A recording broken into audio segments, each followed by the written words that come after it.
Les amis, ravi de vous retrouver aujourd'hui pour une nouvelle vidéo. J'espère que vous allez bien, moi ça va super et aujourd'hui on va parler de la Ligue des Champions et du match du PSG qui a eu lieu hier soir et le club de la capitale a pris une sérieuse option sur la qualification en s'imposant 2-0 à domicile face à une humble équipe de la Real Sociedad. Alors je vais essayer d'analyser ce match et je vais tout d'abord commencer par parler du 11 de départ. Et c'est vrai que Luis Enrique hier a aligné un 11 de départ qui n'était pas franchement surprenant, même si je m'interroge quand même sur l'absence de numéro 9. Il est vrai que le PSG a déboursé des sommes folles pour s'attacher les services de Kolo Muani ou encore de Gonzalo Ramos et je m'étonne de voir que ces deux joueurs qui pourtant ont des profils totalement différents, qui pourraient apporter des choses totalement différentes au Paris Saint-Germain ne soient pas alignés. C'est vrai qu'on a vu un Mbappé qui à la base n'est pas un numéro 9 de métier, il n'a pas l'habitude de jouer en 9 tout seul, et bien on l'a vu tout seul à la pointe de cette attaque et on a vu un Bradley Barcola qui à la base était venu pour jouer les remplaçants, était venu pour jouer le super sub qui rentre en fin de match pour dynamiter une défense adverse fatiguée. Et bien on a vu un Bradley Barcola qui finalement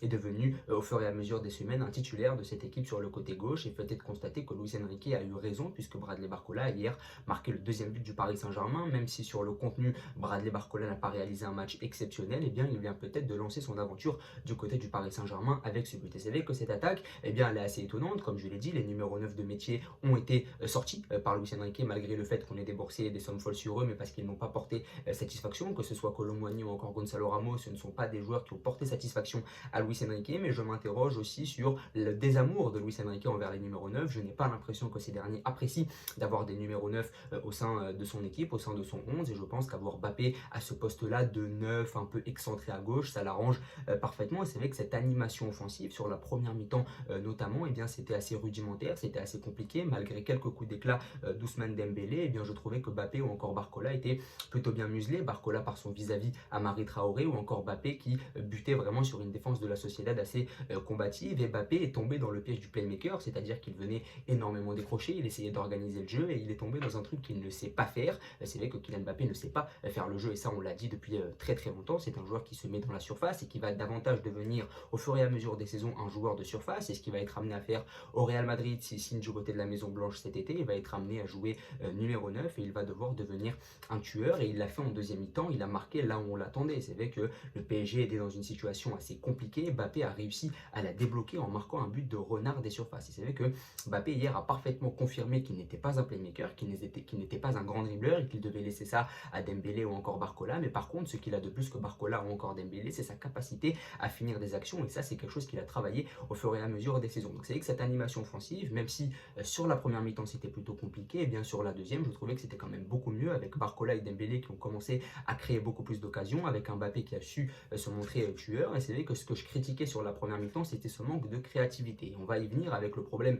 du milieu de terrain, c'est que ce milieu de terrain parisien est à la rue physiquement, que ce soit Vitinha ou encore Fabien Ruiz, ce ne sont pas des joueurs que tu peux mettre à ce niveau-là de la compétition parce que l'intensité physique dans le milieu de terrain est très importante, la combativité aussi, et ces joueurs-là ne te garantissent pas d'être combatifs. On l'avait vu face à Newcastle, on l'avait vu face à Milan en poule, ce sont des joueurs qui ont été totalement bouffés par le milieu de terrain adverse. Il n'y a que Zahir Emery qui apporte cette caution physique, mais c'est vrai que physiquement ce milieu de terrain est à la rue, mais aussi en termes de créativité. Je trouve que Vitinha c'est quand même assez limité techniquement en termes de créativité à ce niveau-là de la compétition. Alors c'est un joueur qui peut être très très bon et au-dessus du lot en Ligue 1, mais je trouve que techniquement ça ne vaut pas un Verratti par exemple. Et c'est vrai que Zahir Emery ou encore Fabien Ruiz, ce n'est pas ce que tu vas demander d'eux de créer des occasions. Tu vas leur demander de récupérer des ballons, être bon dans la combativité, tu vas leur demander aussi de faire le lien entre l'attaque et la défense, c'est ça que tu vas leur demander. C'est vrai que c'est un milieu de terrain qui est très peu créatif et donc la créativité doit venir des côtés. Mais lorsqu'on voit qu'en première mi-temps, Dembélé ou encore Barcola ont été plutôt bien muselés, eh bien, on peut se questionner. Mais dès que ces joueurs-là ne sont plus muselés, qu'ils arrivent enfin à se libérer et qu'ils arrivent à tirer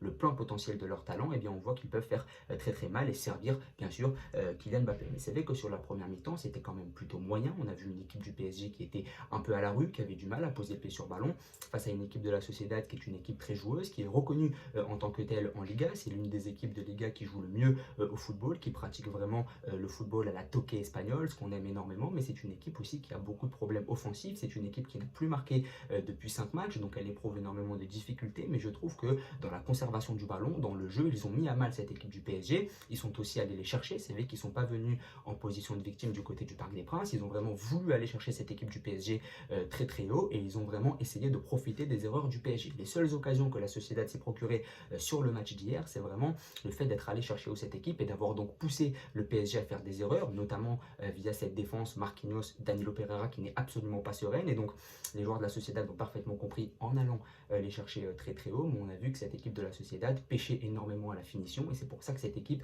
pointe à la 7e place de la Liga, malgré le fait qu'il propose un jeu de grande qualité. Mais j'ai globalement été déçu par une équipe de la Sociedad qui pourtant avait fini première de sa poule devant l'Inter en phase de poule et qui hier a eu énormément de mal à concrétiser les occasions que le PSG leur a accordées. Donc ça a été plutôt compliqué, même si cette équipe de la Sociedad a quand même plusieurs joueurs de qualité. Par rapport au match retour, je ne suis pas vraiment inquiet. Je pense que si le PSG venait à s'incliner du côté de San Sebastián face à une équipe qui n'a plus marqué depuis 5 matchs, eh bien ce serait vraiment compliqué. Je pense vraiment que cette équipe du PSG ne peut pas s'incliner parce que je vois mal cette Sociedad passer du tout au tout en 3 semaines. Ça n'est pas une équipe qui peut passer de 5 matchs sans marquer de but à un match retour où ils en marqueront 3, même si c'est vrai que c'est très compliqué d'aller jouer du côté du Pays Basque. Je ne vois pas cette équipe du PSG sortir parce que la Sociedad a clairement montré ses limites. C'est une équipe qui est dans une dynamique assez difficile. Je vois mal le PSG se faire éliminer. Il y a eu la titularisation de Beraldo également qui a beaucoup posé question. C'est vrai que j'ai pas compris pourquoi est-ce que Lucas Hernandez n'a pas commencé titulaire. Beaucoup disent que c'est dû à une gêne physique, beaucoup disent que c'est dû à la peur de Luis Enrique de voir Lucas Hernandez prendre un carton jaune parce qu'il pourrait être suspendu, mais dans ces cas-là tu le fais pas rentrer. C'est vrai que Lucas Hernandez est rentré, et même si c'est vrai que Beraldo a le même profil que Lucas Hernandez, c'est un joueur plutôt agressif, gaucher, qui peut jouer dans l'axe et aussi en tant que latéral gauche, et bien je trouvais qu'il avait quand même des limites et ça n'était pas un cadeau que de le mettre titulaire sur un 8e de finale de Ligue des Champions avec comme vis-à-vis le meilleur joueur de l'équipe adverse, à savoir Take Kubo. Donc je trouve que Luis Enrique ne lui a pas fait de cadeau. J'ai pas trouvé Marquinhos et Danilo Pereira particulièrement sereins, donc j'aurais aimé voir Lucas Hernandez intégrer cette défense centrale parce qu'il va t'apporter davantage d'agressivité, de mobilité avec le ballon. Je trouve qu'Hakimi n'est pas encore totalement à l'aise au sein de cette équipe, donc c'est vrai qu'il y a encore quelques détails à peaufiner, mais je pense que pour les 8e de finale, vu que l'adversité de la Sociedad est plutôt faible, eh bien le PSG va se qualifier. Mais je pense que si le PSG avait joué le Real, le City ou n'importe quel premier pôle, ça aurait été beaucoup plus difficile pour eux, parce que ce que nous a montré hier le PSG, notamment sur la première mi-temps, c'est assez compliqué, c'est assez limité. Tu as été mis en danger par une équipe de la Sociedad qui est très inefficace offensivement, donc attention quand tu vas subir le pressing des équipes adverses, tu peux vraiment voler en éclats. C'est ce que nous a montré le PSG hier sur la première mi-temps, et j'ai pas du tout aimé le fait que le PSG n'essaye pas de mettre le 3e but. J'ai trouvé qu'ils étaient vraiment en gestion sur la fin de match, et j'aurais vraiment aimé qu'ils enfoncent le clou, qu'ils se mettent vraiment à l'abri pour le match retour. Et c'est vrai que quand on connaît le passif du Paris Saint-Germain en Ligue des Champions sur les matchs retour à l'extérieur, j'aurais aimé, en Espagne notamment, j'aurais aimé que le PSG aille chercher ce 3e but, et malheureusement ça n'a pas été le cas. Donc il y a beaucoup de choses à corriger. La victoire d'hier est due à la faible adversité, mais elle est aussi due à ton efficacité et au fait que malgré le fait que tu aies subi beaucoup de temps faible, notamment sur la première mi-temps, eh bien tu t'en sors avec un clean sheet. Tu t'es montré beaucoup plus serein sur la deuxième mi-temps en étouffant beaucoup plus ton adversaire, en l'empêchant de jouer. Mais je n'oublierai pas la première mi-temps durant laquelle tu as été mis à mal par une équipe de la Sociedad pourtant totalement inefficace offensivement. En tout cas, n'hésitez pas à me dire ce que vous en avez pensé, à vous abonner, à liker et à partager. Merci beaucoup.